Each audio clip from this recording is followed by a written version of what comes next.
하나님께서 저랑 우리와 함께 하십니다. 아멘. 오늘은 일하시는 아버지라는 제목으로 요한복음 5장 17절에서 21절 말씀을 우리가 함께 보겠습니다. 요한복음 5장 17절에서 21절까지 말씀입니다. 우리 다 같이 목소리로 읽겠습니다. 예수께서 그들에게 이르시되 내 아버지께서 이제까지 일하시니 나도 일한다 하시매 유대인들이 이로 말미암아 더욱 예수를 죽이고자 하니 이는 안식일을 범할 뿐만 아니라 하나님을 자기의 친아버지라 하여 자기를 하나님과 동등으로 삼으심이로라. 그러므로 예수께서 그들에게 이르시되 내가 진실로 진실로 너희에게 이르노니 아들이 아버지께서 하시는 일을 보지 않고는 아무것도 스스로 할 수 없나니 아버지께서 행하시는 그것을 아들도 그와 같이 행하느니라. 아버지께서 아들을 사랑하사 자기가 행하시는 것을 다 아들에게 보이시고 또 그보다 더 큰 일을 보이사 너희로 놀랍게 여기게 하시리라. 아버지께서 죽은 자들을 일으켜 살리신 같이 아들도 자기가 원하는 자들을 살리느니라. 아멘. 예수님께서 베데스다 물가에서 38년 된 병자를 고치셨습니다. 온 동네 사람들이 다 함께 기뻐하며 축하잔치를 벌여야 할 놀라운 일이 일어났습니다. 그런데 오히려 이 일이 사회적 문제가 되는 심각한 사건이 되고 말았습니다. 그 병자가 안식일에 자리를 들고 걸어갔기 때문입니다. 그는 그동안 베데스다 물가에서 단 1%의 가능성도 없는 여행만을 바라며 자리 펴고 누워만 있었습니다. 얼마나 오랫동안 거기 누워 있었는지 기록되어 있지 않지만 굉장히 오랜 시간을 그냥 할 수 있는 게 그것밖에 없었기 때문에 베데스다 물가에서 누워서 혹시라도 자기에게 그런 여행이 찾아올까봐, 혹시라도 누군가 도움의 손길을 줘서 물이 동할 때에 자기를 거기 넣어줄 수 있는 사람이 찾아올까봐 기다리며 거기에 누워만 있었습니다. 그런데 예수님께서 그에게 오셔서 일어나 내 자리를 들고 걸어가라 말씀하셨습니다. 그는 단지 그 예수님의 말씀대로 일어나 자리를 들고 걸어갔고 38년 된 병에서 고침을 받았습니다. 그런데 문제는 그가 자리를 들고 가는 것이, 그 일이 안식일을 어기는 중대 범죄가 되었다는 것입니다. 안식이란 히브리어 샤바트는 그만두다 라는 의미입니다. 안식일은 모든 일을 그만두고 하던 일을 멈추고 쉬는 날이 안식일입니다. 문제는 일이 무엇이냐, 이게 문제예요. 어디까지가 일이고 어디까지가 일이 아닌지, 어디까지를 일로 정의할 수 있는지, 일에 대한 정의가 뭐냐, 이것이 선을 긋기가 어려웠다는 것입니다. 그래서 유대인들이 안식일에 해서는 안 되는 일의 기준이 되는 세부적인 규정을 39개의 세부적인 규정을 만들었습니다. 멜라코테라고 하는 것입니다. 잘 안 보이시죠?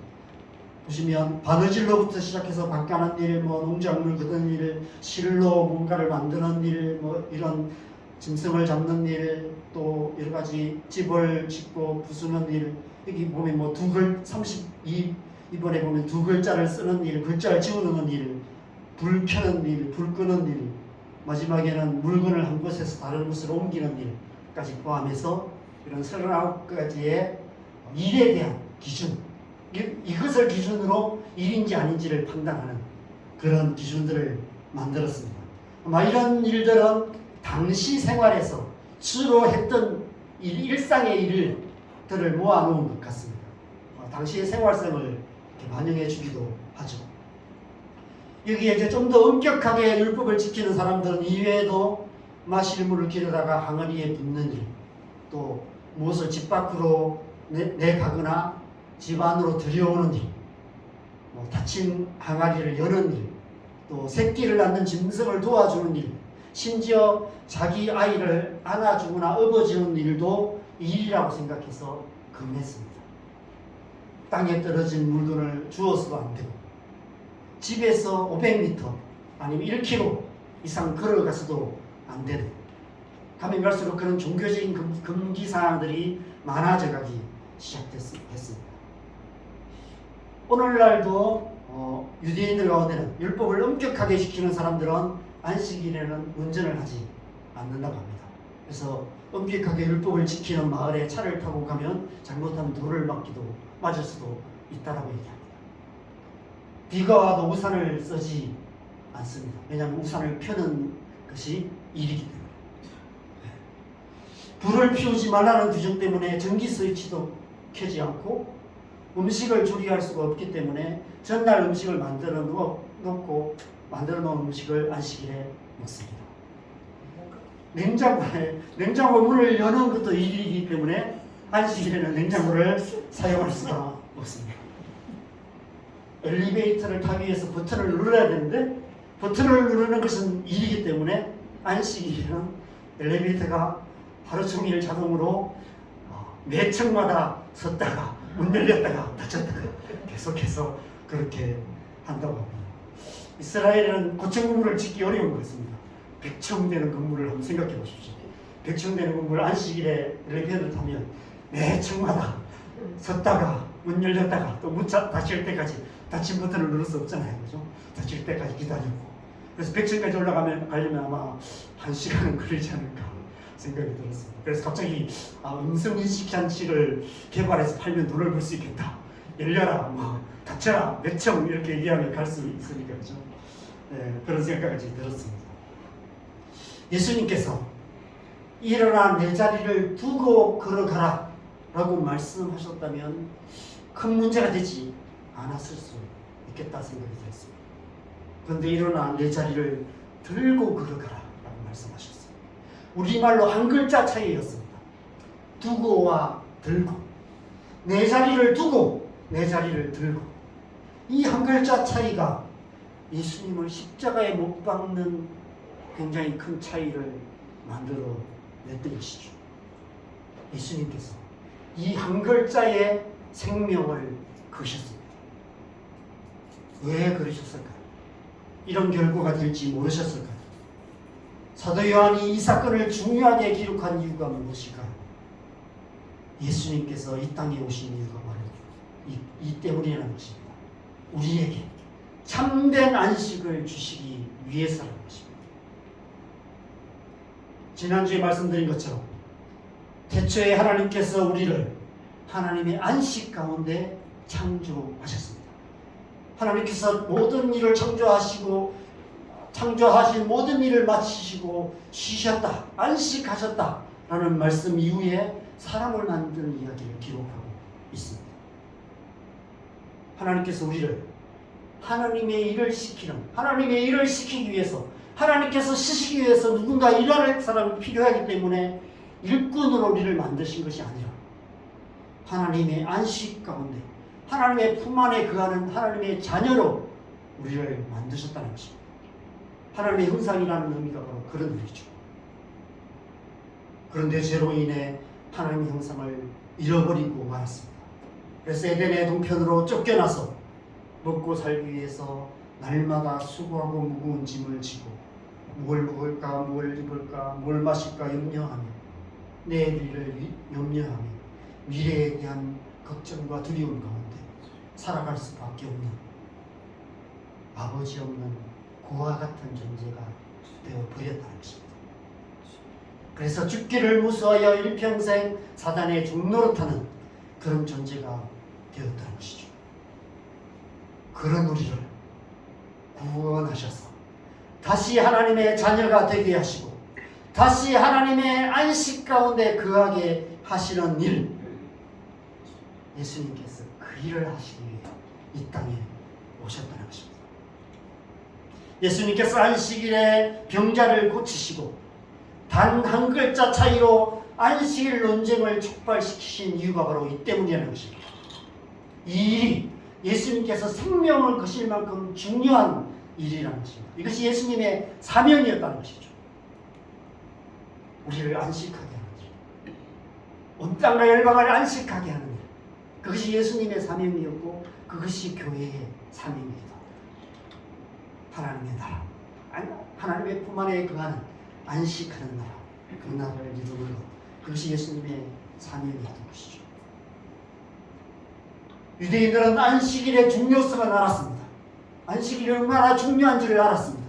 그런데 안식일을 지키라 명하신 그 하나님의 마음은 몰랐던 것이죠.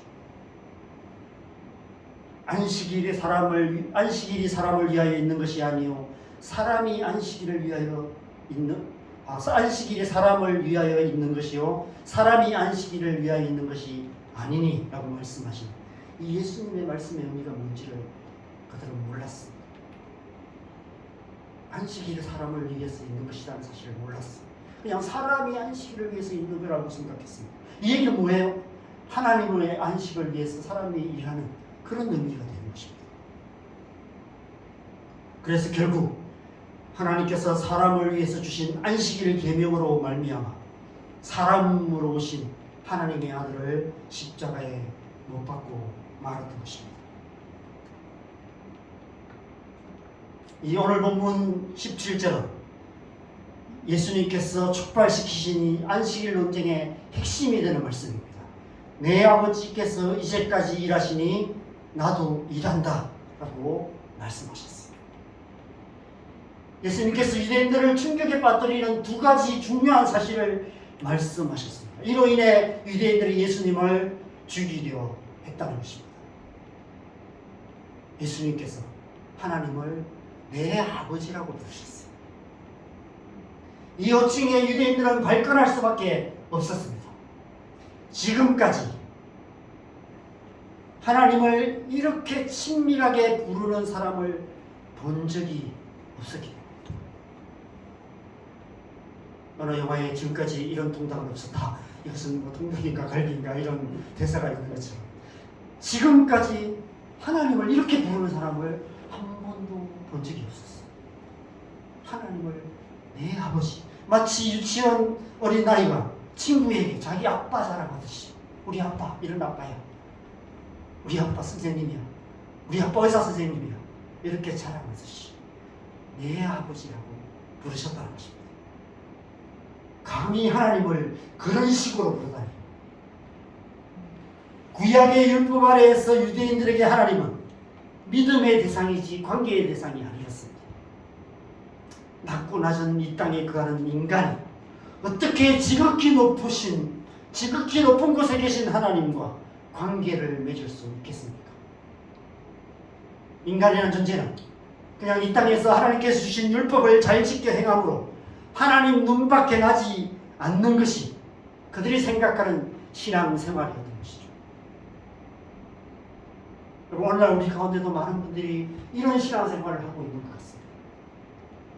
하나님과 관계 안에 거하는 것이 아니라 그냥 하나님 눈 밖에 나지 않기 위해서 그냥 애쓰는 신앙생활, 교회생활 열심히 하고 교회 주일 예배 빠지고 안식 안 지키면 마치 교통사고날 것 같고 그런 뭔가 내 삶에 안 좋은 일이 생기면 내가 하나님을 열심히 안 믿어서 그런 것 같고 그런 신앙생활을 하고 있다는 것이죠.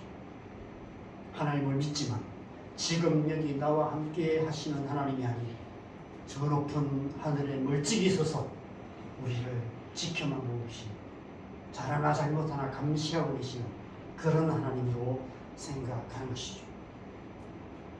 하나님을 관계의 대상이 아닌 믿음의 대상으로만 생각하기에 실제의 삶의 현실 속에서는 믿음으로 살긴 살지만 하나님을 믿고 살지만 그러나 하나님과 관계없는 그런 삶을 살아가고 있는 것입니다.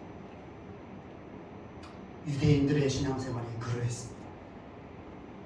그런데 예수님께서 지금 너무나 친밀하게 마치 하나님께서 바로 옆에 계신 것처럼 내 아버지라고 말씀하고 계신 것입니다. 그들에게 이 말이 어떻게 들렸을까요? 자기를 하나님과 동등으로 삼으심이라 이렇게 생각했습니다. 그들의 귀에는 예수님께서 하나님의 이름을 망령되이 일컫는 것처럼 그렇게 생각되었습니다. 안식일을 구할 뿐 아니라 하나님의 이름을 망령되이 일컫고 계시는 거예요. 예수님께서 지금 10계명 중에 3번째 계명과 4번째 계명을 한꺼번에 어기고 계시는 거예요. 이 정도면 죽어 마땅한 죄인 것입니다. 유대인들이 예수님을 죽이려 하는 것이 당연합니다. 더 충격적인 말씀은 하나님께서 일하신다고 말씀하십니다. 여러분, 왜 이 말씀이 충격적인지 아십니까? 이 세상 모든 종교를 한번 생각해 보십시오. 이 세상 모든 종교는 사람이 자기들이 섬기는 신을 위해서 일하는 것, 자기들이 섬기는 신을 위해 열심히 일하는 것, 그것이 이 세상 모든 종교입니다. 사람이 신을 위해서 열심히 일하면 그에 대한 보상으로 신이 사람을 축복해 주는 것입니다. 그 축복을 받기 위해서 열심히 섬기는 거예요. 여러분, 만약 우리의 신앙생활이 그런 모습이야, 교회를 열심히 다니고 교회생활 열심히 하고 기도생활 열심히 하고 새벽 기도하고, 이러한 우리의 신앙생활이 그렇게 우리가 열심히 해서 하나님 주신 복을 받기 위해서 그걸 하는 것이라면 하나님을 이방신과 똑같게 만드는 것입니다. 기독교 신앙은 그 반대예요. 예수님께서 제자들의 발을 씻기신 것처럼, 큰 자가 작은 자를 섬기리라 말씀하신 것처럼, 오히려 하나님께서 우리를 위해 일하시는 것, 그것이 기독교 신앙. 예수님께서 지금 그것을 말씀하시는 거예요. 하나님께서 지금 일하고 계신다는 것입니다. 어떤 일을 하십니까? 우리를 구원하시고 우리에게 복 주시는 일을 하고 계세요. 그래서 우리는 그 하나님이 일하심으로 말미암아 구원을 받고 복을 받게 됩니다. 우리가 하나님의 구원을 받고 복을 받았기 때문에 그 하나님께 감사하며 그 하나님을 예배하고 그 하나님을 섬기는 거예요. 반대인 것입니다. 그것이 신앙생활이에요. 순서가 바뀌면 안 되는 것입니다. 우리가 먼저 하나님께 감사하고 예배를 잘 드려야 구원을 받고 복을 받게 되는 것이 아니라는 거예요. 그렇게 되면 하나님을 이방신과 똑같은 존재로 만드는 것입니다. 그것은 10계명 중에 첫 번째 계명과 두 번째 계명을 어기는 더 큰 죄가 되는 거예요. 하나님을 다른 신으로 만드는 것이고 우상으로 만드는 것입니다. 다른 신을 섬기는 종교들, 우상을 섬기는 종교들은 다 그렇게 하니까 오히려 그것이 신성 모독인 것입니다. 유대인들은 지금 자신들이 더 큰 죄를 범하고 있다는 사실조차도 알지 못했습니다. 그래서 믿음이 중요한 거예요. 하나님이 어떤 분이신지 아는 믿음이 중요한 것입니다. 하나님께서 우리를 위해서 일하시는 아버지라는 사실을 믿는 믿음이 필요한 것입니다. 그 믿음이 있어야만 하나님이 우리를 위해서 일하시는 것을 알게 되고, 하나님이 일하시는 그 구원 가운데 들어가게 되고, 하나님이 주시는 축복 가운데 믿음으로 우리가 들어가는 거예요. 내가 했어서 들어가는 것이 아니라 오직 믿음으로 그 안에 들어갈 수 있는 것입니다. 그 안에 믿음으로 들어갈 때 구원의 은혜를 입게 되고, 믿음으로 그 안에 거할 때 하나님의 복이 우리 안에 임하게 되는 것입니다. 그러면 우리는 하나님 앞에 감사할 수밖에 없고 하나님을 찬양할 수밖에 없는 것입니다.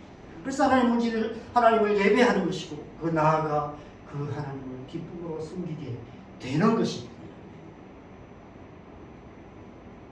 로마서 4장 5절 말씀 우리 같이 읽어보겠습니다. 시작. 이를 아니할지라도 경건하지 아니한 자를 의롭다 하시는 이를 믿는 자에게는 그의 믿음을 의로 여기시나니. 하나님은 일하지 않는 우리, 일하지 않는 자를 의롭다 하시는 겁니다. 우리가 열심히 일해서가 아니라 하나님이 일하신다. 그러면 우리가 할 일은 뭘까요? 우리는 뭘 해야 됩니까? 요한복음 6장 28절 29절 같이 읽겠습니다. 시작. 그들이 묻되 우리가 어떻게 해야 하나님의 일을 하오리까? 예수께서 대답하여 이르시되 하나님께서 보내신 이를 믿는 것이 하나님의 일이라 하시니. 우리가 할 일은 믿는 것입니다. 하나님께서 우리를 위해서 일하시는 아버지라는 사실을 믿는 것, 그것이 우리의 할 일입니다. 할 일이 없어요. 믿는 게 일입니까? 일도 안 해요. 그냥 믿으면 되는 거예요. 아무것도 안 해도 돼요. 그냥 믿으면 되는 거예요.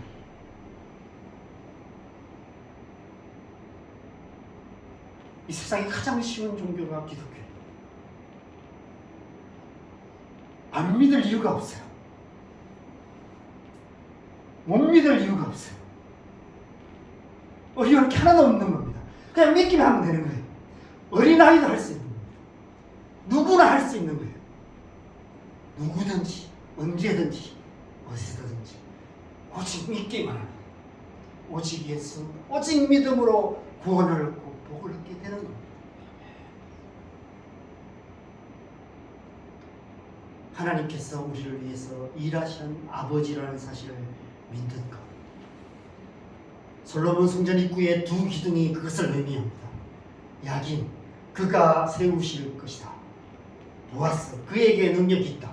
하나님께서 그 두 팔로 우리의 삶에, 이 땅에 하나님의 구원을 이루어 가시고 하나님의 복을 주고 계신다고 이 성전의 이 두 기둥이 우리에게 말씀하고 있는 것입니다. 하나님께서 권능의 두 팔을 걷어 올리시고 우리를 위해서 일하신다는 것입니다. 그 하나님을 믿는 것, 그 하나님의 손에 우리의 모든 것을 맡겨 드리는 것, 그것이 믿음이고 그것이 우리의 일입니다. 여러분, 하나님께서 우리를 위해서 일하시는 아버지심을 믿을 때 우리는 하나님께 우리의 모든 것을 맡기고 자기 일을 쉴 수 있습니다. 지난주에 안식은 자기 일을 쉬는 것이다 라고 말씀드렸어요. 그래서 히브리서 4장 3절에는 이렇게 말합니다. 같이 읽겠습니다. 시작. 이미 믿는 우리들은 저 안식에 들어가는도다. 그가 말씀하신 바와 같으니 내가 노아의 맹세한 바와 같이 그들이 내 안식에 들어오지 못하리라 하셨다 하였으나 세상을 창조할 때부터 그 일이 이루어졌느니라. 이미 믿는 우리는 저 안식에 들어갔다. 믿음으로 안식에 들어가게 된다는 것입니다. 하나님께서 우리를 위해서 일하시기 때문에 우리가 할 수 없는 일들이 이루어진다. 우리가 아무리 애쓰고 노력해도 되지 않던 일들이 하나님께서 일하심으로 말미암아 이루어지는 것입니다. 여러분, 우리의 작은 손으로 일하는 것보다 하나님의 큰 손에 맡기는 것이 훨씬 낫습니다. 우리의 작은 손으로 일하는 것보다 우리의 작은 손을 모아서 기도하는 것이 훨씬 낫습니다. 그래서 기도가 있는 일이 있는 거예요. 그래서 우리는 기도해야 하는 것입니다. 우리 손으로 뭔가 하려고 애쓰기보다 하나님 앞에 엎드려 우리의 작은 손을 모아서 우리의 삶의 문제들, 우리가 해결하려고 애쓰는 그 문제들, 그걸 하나님의 손에 올려드리는 기도, 그것이 우리가 해야 할 일인 것입니다. 기도가 일입니다. 믿음으로 기도하는 것, 그것이 우리가 해야 할 일인 것이죠. 예수님께서는 지금 하나님께서 우리를 위해서 일하는 아버지시다. 하나님께서 너희를 위해서 일하시는 아버지시다라고 말씀하고 계십니다. 태초에 모든 일을 마치시고 안식하셨던 하나님께서 다시 일하고 계신다는 거예요. 왜 다시 일하실까요? 저희가 이제 저희 아이들 키울 때, 여러분 다 아이들 키울 때 그러셨죠. 좀 이렇게 재워놓고 좀 쉬려고 하면 또 깨고, 좀 재워놓고 조금 쉬었다 하면 깨고, 또 특별히 우리 아이들은 잠자는 게 너무 힘들었어요. 재우기도 힘들고, 조금만 하면 깨버리고 이러니까 잠자기가 참 힘들었는데, 조금 이제 너무 재워놓고 조금 쉬려고 하면 깨버리고, 이런 일들, 이런 어떤 일 때문에 참 아이들 키우기가 힘듭니다. 그냥 잘 먹고 잘 자기만 하면 뭐 아이들 키우기 쉬울 텐데, 또 아이들 중에 그런 아이들이 있죠. 잘 먹고 잘 자고 안 울고 이런 아이들은 키우는 게 별로 안 힘들었다 이런 분들이 계세요. 근데 이제 저희 아이들은 너무 그렇지 못해갖고 제가 아이들을 키우면서 폭삭 늙은 것 같아요. 죄송합니다. 제가 그만큼 아이들 키우기 힘들죠. 그럼 하나님께서 일하실 수밖에 없는 이유도 마찬가지.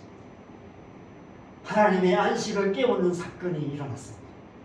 죄로 인해 창조 질서가 무너지기 시작했습니다. 멸망으로 향하는 이 세상. 그래서 하나님께서 이 땅의 구원을 이루시기 위해서 하나님께서 다시 일하실 수밖에 없으셨어요. 아버지께서 일하실 수밖에 없으셨어요. 안식하셨던 아버지께서 다시 일어나 일하시기 시작하셨습니다.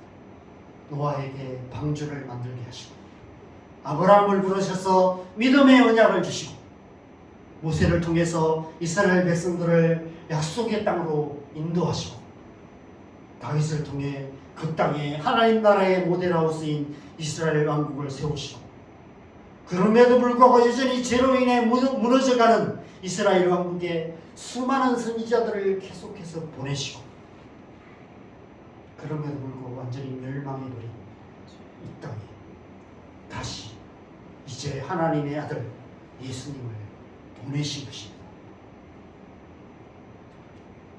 오늘 본문 17절에서 예수님께서 내 아버지께서 이제까지 일하시니 나도 일한다 말씀하시는데 저는 이 말씀을 이렇게 표현하고 싶습니다. 내 아버지께서 이제까지 일하셔서 하나님의 구원을 이루어 오셨다. 이제는 내가 일할 차례다.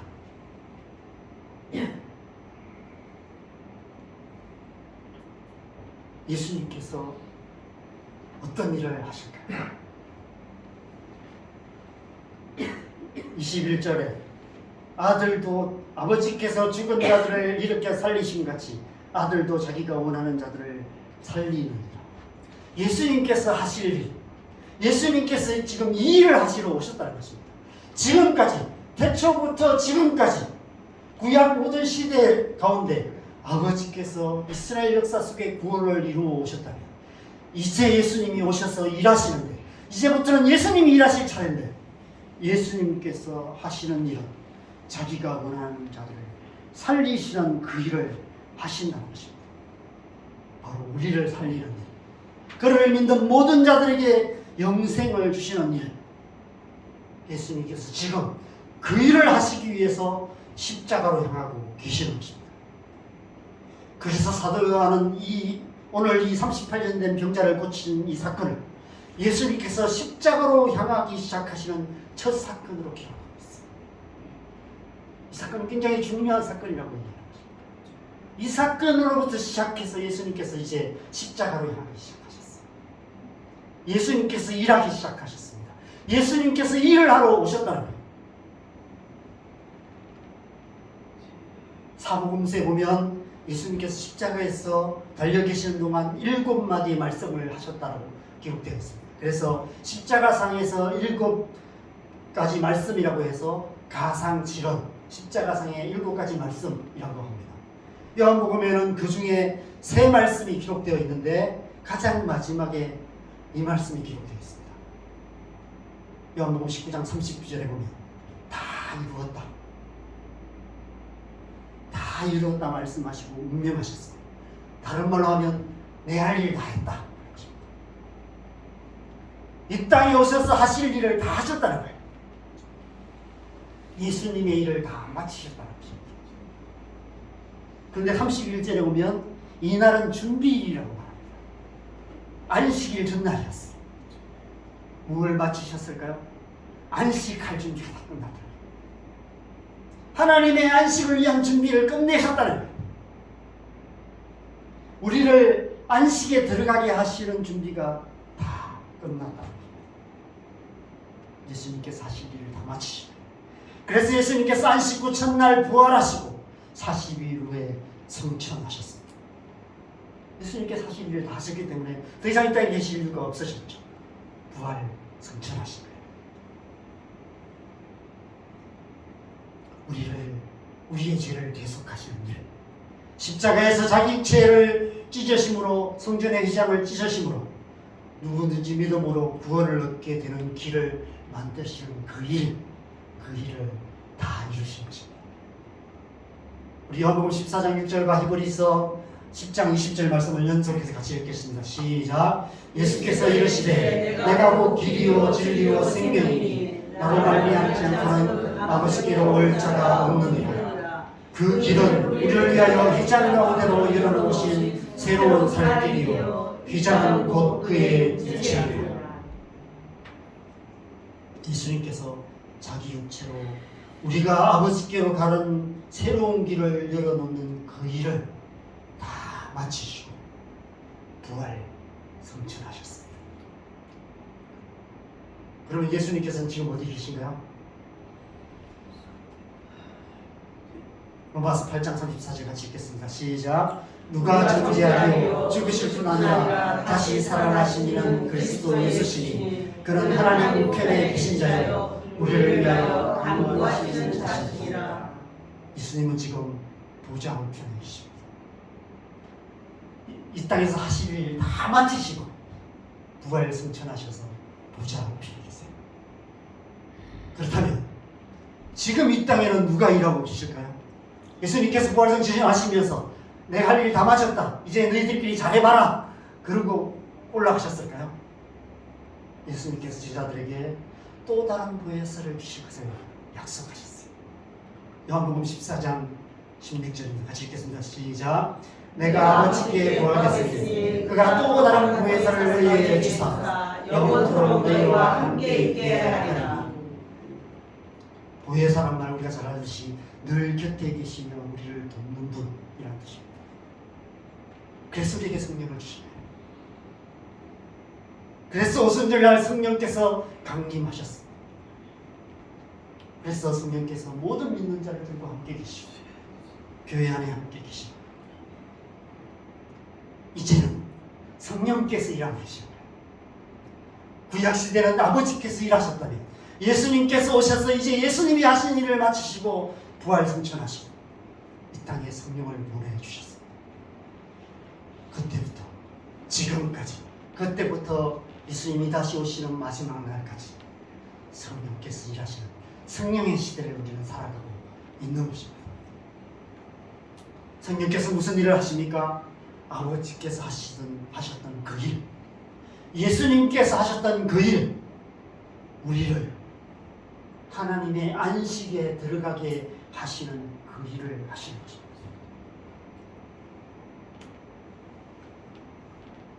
제가 지난 몇 주 동안 나눈 두 표적과 세 가지 사건에 대해서 나누면서 제가 이 그림을 여러분에게 소개해 드렸습니다. 이 그림은 제가 이번에 이 설교들을 준비하면서 생각나게 하셨어요. 제가 한 번도 이런 그림을 생각해 본 적이 없었는데 이번 설교 준비하면서 제가 이 그림을 하나님께서 생각나게 하셨습니다. 여러분, 신앙생활은 이 두 기둥이 있습니다. 기도와 말씀으로 은혜와 진리로 충만하신 주님 앞에 나아가는 것입니다. 날마다 기도하고 말씀 묵상해야 하는 이유가 바로 그것입니다. 그래서 야긴과 보아스라는 이 녹기둥이 바짝바짝 빛나는 신앙생활을 해야 되는 것입니다. 은혜와 진리로 충만하고 그래서 기쁨과 평안이 우리의 삶 속에 나타나는 그런 삶을 살아가야 하는 것이죠. 그러기 위해서는 우리가 날마다 회개하는 삶, 날마다 새롭게 거듭나는 삶, 날마다 성령으로 충만한 삶을 살아가야 합니다. 성령으로 살며 성령으로 행하는 삶을 살아가야 하는 것이죠. 그렇게 살아갈 때 안식 가운데 살아갈 수 있는 거예요. 자기 일을 쉬는 안식, 믿음의 삶을 살아갈 수 있는 것입니다. 성경에서 말씀하시는 안식, 예수님께서 우리에게 주시기 원하는 안식은 죽음 이후에 저 천국에서 누리는 영원한 안식만을 말하는 것이 아닌 것입니다. 이 세상 사는 동안에 내가 내 문제 붙들고 그 내 문제 해결하려고 발버둥치고 염려하고 걱정하면서 내 미래에 대해서 노심초사 그렇게 살아가는 삶이 아니라 모든 염려, 모든 걱정하는 것들, 묻고 사는 문제까지 생명까지 주님 앞에 온전히 맡겨드리고 믿음으로 안식하는 삶인 것입니다. 이러한 삶을, 이 그림을 기억하면서 이렇게 살아갈 때 안식하는 삶을 살아갈 수 있다는 것입니다. 이 세상 살아가는 동안 천국을 살아가는 것, 그것이 하나님의 백성의 삶이라는 것이죠.